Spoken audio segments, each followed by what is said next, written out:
আজকের বইমেলার যে সময়টি আমরা দেখছি কানায় কানায় পূর্ণ হয়ে গেছে মানুষে, কারণ আজকে শনিবার একটি সরকারি ছুটির দিন আর শুক্রবার ছিল। সব মিলিয়ে মানুষের পরপর 2 দিনের যে বইমেলা ঘোরার যে সময়টি, সেই সময়টির মধ্যে থেকে একটু সময় বের করে সবাই কিন্তু চলে আসছেন বইমেলায়। পরিবার পরিজন সবাই এসেছেন, সাথে করে আমরা দেখেছি অভিভাবকরা নিয়ে এসেছেন তাদের শিশুদের, কিশোরদের, কারণ এই সময়ই তো বইয়ের সাথে পরিচয় করে দেওয়ার সবচেয়ে সুন্দর সময়, বাংলা ভাষার সাথে পরিচয় করে দেওয়ার সবচেয়ে সুন্দর সময়। আমাদের যে বাংলাদেশের ইতিহাস রয়েছে, ঐতিহ্য রয়েছে, যে সাহিত্য রয়েছে, তার সঙ্গে পরিচয় করিয়ে দেওয়ার সবচেয়ে সুন্দর সময়। আজকে আমরা যে বিষয় নির্ধারণ করেছি যা হচ্ছে লিটল ম্যাগাজিন। বাংলাদেশে এই লিটল ম্যাগাজিনের ইতিহাস কিন্তু অনেক বড়। আমরা যদি বিশ্বর দিকে তাকিয়ে দেখি তাহলে এই ধারাটি শুরু হয়েছিল 1900 শতকে, অর্থাৎ যখন প্রকাশনা শিল্প আস্তে আস্তে শিখরের দিকে উঠতে শুরু করেছে, সেই সময়টি লিটল ম্যাগাজিন কিন্তু একটি জায়গা করে নিচ্ছিল। কেন? কারণ হচ্ছে বিকল্প ধারা হিসেবে। মূল যে সাহিত্য ধারা, সেই সাহিত্য ধারায় অনেক ব্যতিক্রমী যারা অন্য রকম কিছু লিখতে চান, সেই সব কবি সাহিত্যিকরা হয়তো তাদের স্থান পাচ্ছিলেন না বলেই ছোট আকারে, ছোট পরিসরে, ছোট খরচে তারা কিন্তু আমরা আমাদের এই যে লিটল ম্যাগাজিনের যে প্রকাশনা, সেটা বিশ্বব্যাপী একটি বড় জায়গা তৈরি করে ফেলে। ধীরে ধীরে এই প্রকাশনা এমন জায়গা তৈরি করেছে যে আমরা বিশ্ববিখ্যাত সব কবি সাহিত্যিক লেখকদের পেয়েছি এই লিটল ম্যাগাজিনে লিখতে। কারণ বিকল্প ধারার যে লেখা, অন্যরকম যে চিন্তা, সেই চিন্তা কিন্তু মূল ধারায় প্রথমেই চলে আসে না। এরই ধারাবাহিকতায় আমরা দেখেছি যে এই যে বিভিন্ন ধরনের যে বিশ্বে যে লিটল ম্যাগাজিন প্রকাশিত হয়েছে, তার ধারাবাহিকতার ভারতীয় উপমহাদেশেও কিন্তু লিটল ম্যাগাজিন একটি বড় জায়গা করে নিয়েছে। লিটল ম্যাগাজিন কিন্তু শুধুমাত্র সাহিত্য বা লেখনির জায়গা নয়, লিটল ম্যাগাজিন কিন্তু সমাজতত্ত্ব, সামাজিক যে পরিবর্তন, এছাড়া যে অর্থনৈতিক যে সংগ্রাম, সেই সংগ্রামকেও তুলে নিয়ে এসেছে। আমরা ভারতে দেখেছি লিটল ম্যাগাজিনকে একটি অনুপ্রেরণা, সংগ্রামের অনুপ্রেরণা হিসেবে কাজ করতে। বাংলাদেশের কথা যদি বলি তাহলে বাংলাদেশে মূলত 60-এর দশকে, বিংশ শতাব্দীর 60-এর দশকে এসেছে এই লিটল ম্যাগাজিন। এবং যখন 60-এর দশকে এসেছে, সেই 60-এর দশকের পর থেকে আমরা বলতে পারি যে কাদের নাম শুনতে চান, কারা লিটল ম্যাগাজিনে লিখেছেন। দর্শক, আপনারা অবাক হবেন যে এখন বাংলা সাহিত্যে যারা জলজলে নক্ষত্র, তারা সবাই এসেছেন লিটল ম্যাগাজিনের জায়গা থেকে, কারণ তারা যে অন্যরকম চিন্তা করতেন। আমরা শামসুর রহমানের কথা জানি, আমরা নাটকের ক্ষেত্রে যাকে আমরা সবচেয়ে গুরুজন হিসেবে মানি, সেই সেলিম আল দীনের কথা জানি। আমরা জানি যে নির্মলেন্দু গুণ কিন্তু লিটল ম্যাগাজিনের এই যে আন্দোলন, এই আন্দোলনকে এগিয়ে নিয়ে গেছেন। আমরা এছাড়া আরও বলতে হাসান আজিজুল হকের কথা বলতে পারি। এছাড়া গল্প, কবিতা, সাহিত্য সব জায়গায় লিটল ম্যাগাজিন বড় জায়গা করে নিয়েছে বাংলাদেশে। আমরা যদি বলি যে লিটল ম্যাগাজিন কী ভূমিকা রেখেছে, লিটল ম্যাগাজিন একটা আন্দোলন। এটি শুধুমাত্র একটি প্রকাশনা না, এটি বলার কথা, মুক্ত চিন্তার কথা, মুক্তভাবে কোনো কিছু বলার জন্য, মুক্ত চিন্তার জন্য, যেগুলোই হচ্ছে আবেগীয় মানুষের অনুভব ধরতে চেয়েছে, মানুষের সংগ্রামের অনুভূতি ধরতে চেয়েছে, বিকল্প ধারার কিছু ধরতে চেয়েছে, সেটি লিটল ম্যাগাজিনে প্রকাশিত হয়েছে। লিটল ম্যাগাজিন আমাদেরকে অনেক কিছু দিয়েছে, আমাদেরকে একটি সাহিত্য ঘরানা দিয়েছে, যে সাহিত্য ঘরানা স্বাধীনভাবে মুক্ত মত প্রকাশ করতে পারে। আমরা খুবই এই যে লিটল ম্যাগাজিনের যে আজকের এই বইমেলাতেও কিন্তু একটি চত্বর রয়েছে, বরাবরই লিটল ম্যাগ একটি চত্বর থাকে। সেই চত্বরের যারা পাঠক, তারা একটু অন্যরকম, মূলধারার লেখার সাথেও যারা একটু অন্যরকম কিছু পড়তে চান, তারাই কিন্তু লিটল ম্যাগাজিনের ওই চত্বরটিকে তাদের দেখা পাবেন। আরেকটি বিষয় হচ্ছে যারা নতুন লেখক, নতুন কবি, নতুন যারা আসছেন, তারাও কিন্তু এই লিটল ম্যাগাজিন চত্বরে তাদেরকে পাওয়া যাবে। এটি একটি দীর্ঘদিনের ধারা। নতুন যারা আসছেন তাদেরকে নিয়ে কথা বলা, তাদের কাজ তুলে ধরা, এবং সবচেয়ে বড় কথা, এই লিটল ম্যাগাজিনের যে প্রকাশনা, সেই প্রকাশনা হচ্ছে খুবই কম খরচে করা হয়। এই যে কম খরচে করার যে বিষয়, এই যে নিজের মতো করে বলার যে বিষয়, সেই জায়গায় একটু ঘাটতি আছে। ঘাটতিটা হচ্ছে সবসময় বাজেটটি পাওয়া যায় না, অথবা কোনো ম্যাগাজিন চলতে চলতে, খুব ভালো চলতে চলতে বন্ধ হয়ে গেছে, কিন্তু কালের পরিক্রমায় কিছু কিছু নাম আমাদের মনে এখনও জলে হয়ে আছে। আমরা কালি কলমের কথা জানি, আমরা প্রতীচির কথা জানি, আমরা এখনকার সময় কালের কণ্ঠের কথা জানি, এখনকার সময় প্রতিধ্বনির কথা জানি। আমরা এমন অনেক লিটল ম্যাগাজিন দেখেছি যেটি এখন শুধুমাত্র কাগজেই বেরোচ্ছে না, লিটল ম্যাগাজিন কিন্তু আমরা অনলাইনেও প্রকাশিত হতে দেখছি। আমাদের কাছে খুব তরুণ প্রাণ একজন অতিথি আছেন। তিনি এই লিটল ম্যাগাজিনে কাজ করা শুরু করেছেন একদম শিক্ষার্থী অবস্থায়, তিনি এখনও শিক্ষার্থী। এই যে নতুন প্রজন্ম কিভাবে লিটল ম্যাগাজিনকে দেখছে, ভাবছে, ভবিষ্যতে এগিয়ে নিয়ে যাওয়ার চিন্তা করছে, বাংলা সাহিত্যে অবদান রাখার চিন্তা করছে, সেই জায়গা থেকে আজকে আমন্ত্রণ জানাবো আমাদের অতিথিকে। কেমন আছেন আপনি? আচ্ছা, আপনি যদি আপনার পরিচয়টা একটু সংক্ষেপে আমাদের কাছে তুলে ধরেন, আর সবচেয়ে বড় কথা, লিটল ম্যাগাজিনে কাজ করতে কেমন লাগে আপনার? আমার নাম হচ্ছে আসিফ মাহমুদ, পড়াশোনা করছি ইউ ল্যাবে। আমি হচ্ছে কবি ও গবেষক ইমরান মাহফুজের ব্যক্তিগত সহকারী এবং উনি হচ্ছেন কালের ধরনের সম্পাদক। লিটল ম্যাগাজিনে কাজ করতে খুবই চমৎকার লাগতেছে, কারণ এখানে হচ্ছে আসলে মৌলিক পাঠক এবং যারা হচ্ছেন মৌলিক লেখক তাদের একটা আড্ডা হয়। আর এখান থেকে আমি মনে করি যে আসলে বাংলা সাহিত্যে মৌলিক লেখক এবং পাঠকরা উঠে আসেন এবং এরাই হচ্ছে বাংলা সাহিত্যের আসলে হালটা ধরেন বলে আমার মনে হয়। আমি যদি সংক্ষেপে আমার স্টলের কথা বলি বা আমার পত্রিকার কথা বলি, তো কালের ধ্বনির এই কাজ করছেন, কালের ধ্বনিতে এখানে অনেকগুলো লিটল ম্যাগের আমরা স্টল দেখেছি। তো কালের ধ্বনি বিশেষ করে কি দিচ্ছে, একটু ছোট কথায় যদি বলেন। জি জি, কালের ধ্বনি হচ্ছে আসলে আমাদের যে ইয়েগুলো পত্রিকাগুলো, এগুলো স্নাতকোত্তরের পাঠ্য এবং আমরা হচ্ছে সময়ের কাজটা করি। যেমন আমাদের গণ অভ্যুত্থানের প্রথম পত্রিকা, মানে গণ অভ্যুত্থানের প্রথম ম্যাগাজিন বের করছে হচ্ছে কালের ধ্বনি। এটা হচ্ছে গণ অভ্যুত্থানে আহত কবি ও লেখক। তো এই যে সময়ের আসলে যে ধ্বনিটা, সময়ের যে আলাপটা, এটা আসলে কালের ধ্বনি দিয়ে আসতেছে। তবে এটা কোনো নির্দিষ্ট কোনো দিনক্ষণ মাসের না, এটা হচ্ছে আমরা যখন মনে করি বাংলা সাহিত্যে এই কাজটা খুবই গুরুত্বপূর্ণ। যেমন আমাদের কাজ আছে দুর্লভ কথক আবুল মনসুর আহমেদ, বড় চেনা কম মানুষ আব্দুল কাদের, আমাদের কাজ আছে জোশের মধ্যে নিয়ে কাজ আছে, আমাদের কবিতার 50 বছর নিয়ে কাজ আছে আপনার 1921 থেকে 2022 পর্যন্ত। আমরা খুব প্রোডাক্টিভ আসলে কাজবাজ করছি এবং মানে আপনার লিটল ম্যাগের মধ্যে আমাদের পত্রিকাটা আমার কাছে খুবই বেশি মৌলিক মনে হয়, যা আসলে বাংলা সাহিত্যে খুব ভালো অবদান রাখবে বলে আমি মনে করি। আচ্ছা, আমরা কালি ও কলমের কথা জানি, এমনকি আমরা যদি একটু পাশের প্রতিবেশী দেশের দিকে তাকাই, তাহলে ওইখানকার যে ম্যাগাজিনগুলো, লিটল ম্যাগগুলো কাজ করেছে ওই সময়। আমরা দেশ একসময় লিটল ম্যাগ ছিল, সেটা এখন বড় পত্রিকায় রূপান্তরিত হয়েছে, অনেক জনপ্রিয়। আমরা কাজী নজরুল ইসলাম, রবীন্দ্রনাথ ঠাকুর, আমরা ওই সময় যারা প্রথিতযশা লেখক, এবং আমরা কল্লোলের কথা শুনছি, রবীন্দ্রনাথ ঠাকুর সম্পাদিত, আমরা নজরুল ইসলাম সেখানে লিখেছেন। তো সব কিছু মিলে এই যে বিখ্যাত কবি সাহিত্যিকদের সম্পাদনায় আসা লিটল ম্যাগ তৈরি করা, ভবিষ্যৎ প্রজন্ম এই ধারাটা কিভাবে এগিয়ে নিয়ে যাবে আপনার কি মনে হয়? হ্যাঁ, আসলে আমাদের এখন বইমেলা কেন্দ্রিক যদি আমি তাকাই, হুট করে কে একজন কাব্যগ্রন্থ বের করে ফেলতেছে, কে একজন উপন্যাস বের করে ফেলতেছে। তো এই ধারাটা হচ্ছে একটু এখন চেঞ্জ হচ্ছে। এখন অনেকেই হচ্ছে তার কবিতাটা কোনো একটা পত্রিকা দেখতে চায়, তার কোনো একটা আর্টিকেল বা অনুচ্ছেদ তার কোনো একটা ম্যাগে, লিটল ম্যাগে আসুক, সেইটা দেখতে চায়। তো এইটা হচ্ছে এখন মোটামুটি যারা হচ্ছে সাহিত্যের হালটা ধরবে, তারা হচ্ছে যে এখন এইভাবে লেখালেখি করতেছে। তো সেক্ষেত্রে লিটল ম্যাগ, আমি যদি এইবারে লিটল ম্যাগের দিকে তাকাই, আমি অনেকের সাথে কথা বলার সুযোগ হয়েছে যারা হচ্ছে লিটল ম্যাগের নতুন পাঠক এবং আবার অনেকে হচ্ছে লিটল ম্যাগের নতুন লেখক।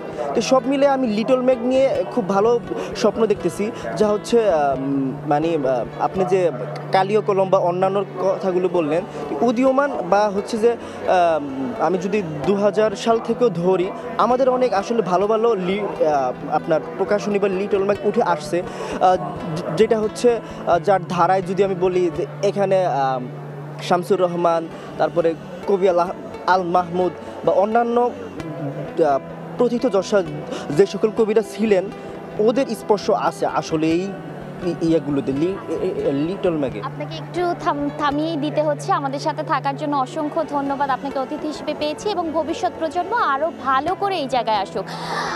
দর্শক আমাদের সাথে কথা বলছিলেন এই প্রজন্মেরই একজন তরুণ যে কাজ করছেন লিটল ম্যাগে, এবং তিনি বলছেন ভবিষ্যতে এই লিটল ম্যাগের মাধ্যমেই আসবে আসলে সাহিত্যের যে ধারা, অনুশীলনের যে ধারা, পরবর্তীতে পরিপূর্ণ লেখক হয়ে ওঠা, বিখ্যাত লেখক হয়ে ওঠার যে ধারা, সেই জায়গাটা লিটল ম্যাগ থেকে আসবে বলে তারা আশা রাখছেন। আমরা আজকের বিষয় নির্ধারণ করেছি লিটল ম্যাগ কত দূর এগিয়ে যাবে, অর্থাৎ এই লিটল ম্যাগাজিন যেগুলো তৈরি হয় বাংলাদেশে সেই ম্যাগাজিনের ভবিষ্যৎটা কী।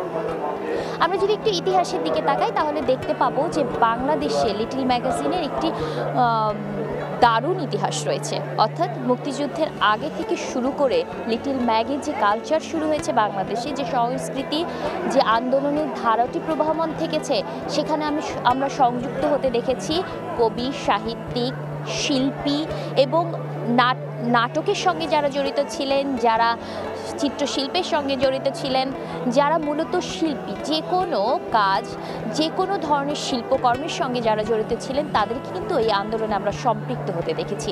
কেন এটি বিকল্পধারা, সেই জায়গায় যদি একটু যাই তাহলে বিকল্পধারা এটি এই কারণেই, মূল যে ধারা রয়েছে প্রকাশনা শিল্পের, সেই প্রকাশনা শিল্পের সঙ্গে সংশ্লিষ্ট হতে কবি, সাহিত্যিকদের বা তরুণদের অনেকটা সময় লেগে যায়, কিন্তু মানুষের বলার যে চিরন্তন ধারা, মানুষের স্বাধীনভাবে কথা বলার যে চেতনা, সেই চেতনা কিন্তু অতদিন পর্যন্ত অপেক্ষা করে না। বা এভাবেও বলা যায় যে এই যে লিটল ম্যাগের লেখার মাধ্যমে যে হাতে খড়িটি হয়, আস্তে আস্তে যে সম্পাদকরা লিটল ম্যাগের থাকেন তারা যখন লেখাটি সুন্দর করে পরিচ্ছন্ন পরিপাটি করে তুলে দেন, তখন এই লেখক, কবি বা সাহিত্যিকরা আস্তে আস্তে আস্তে আস্তে তাদের লেখনীর যে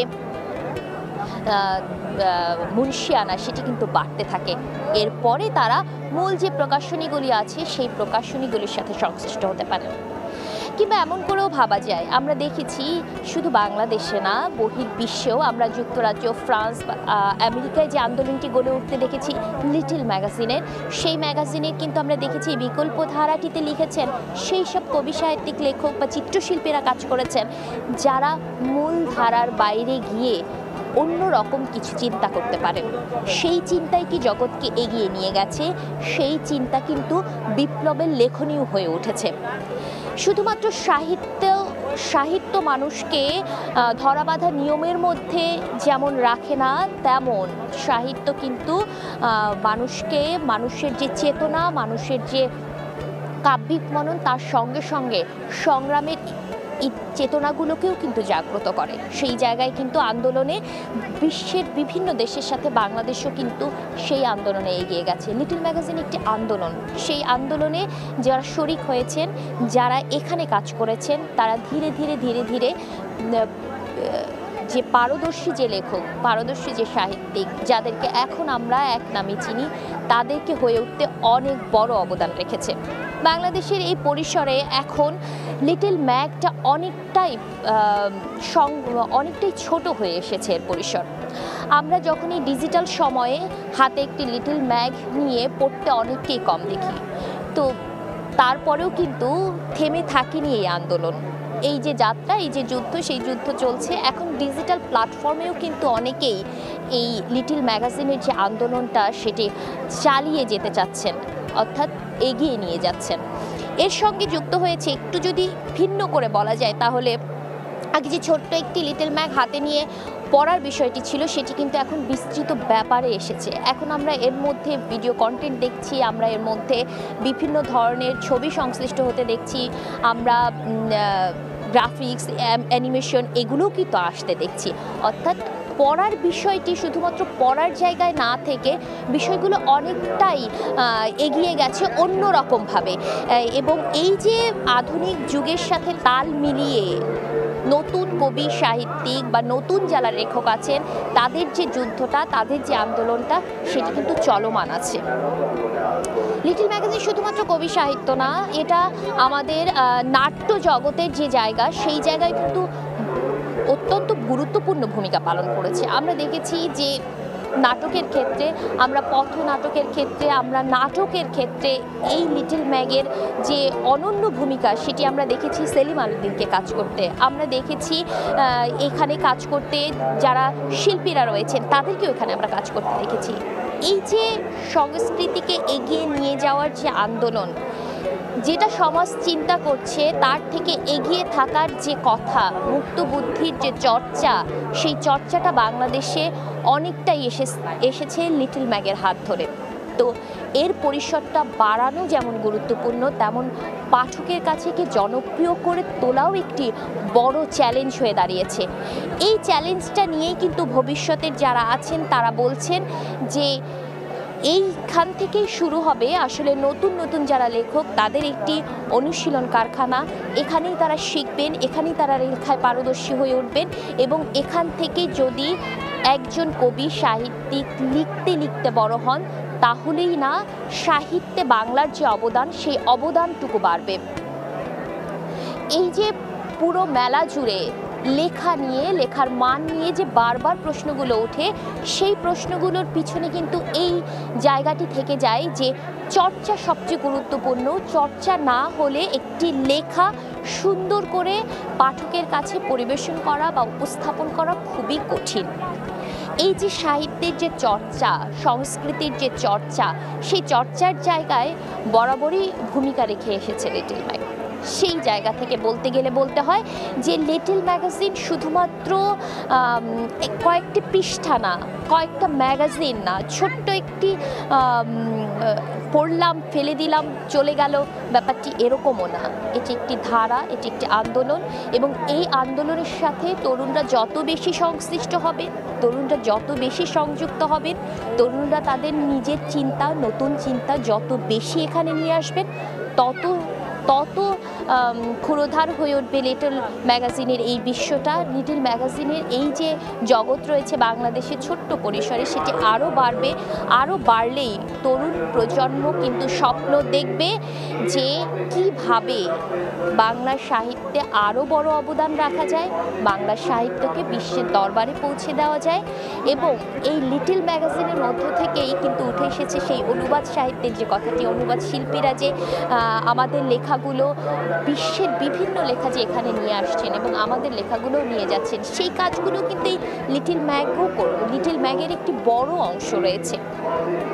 আজকে যারা কবি সাহিত্যিক, আজকে যারা প্রতিষ্ঠিত কবি সাহিত্যিক রয়েছেন, অনেকেই সংশ্লিষ্ট ছিল এই ধারার সাথে। ভবিষ্যৎ যে প্রজন্ম, সেই প্রজন্ম এই ধারার সঙ্গে সংশ্লিষ্ট হবেন, এই আন্দোলনকে এগিয়ে নিয়ে যাবেন, তৈরি করবেন সাহিত্যের নতুন নতুন ধারা, বাংলা সাহিত্যকে সমৃদ্ধ করবেন।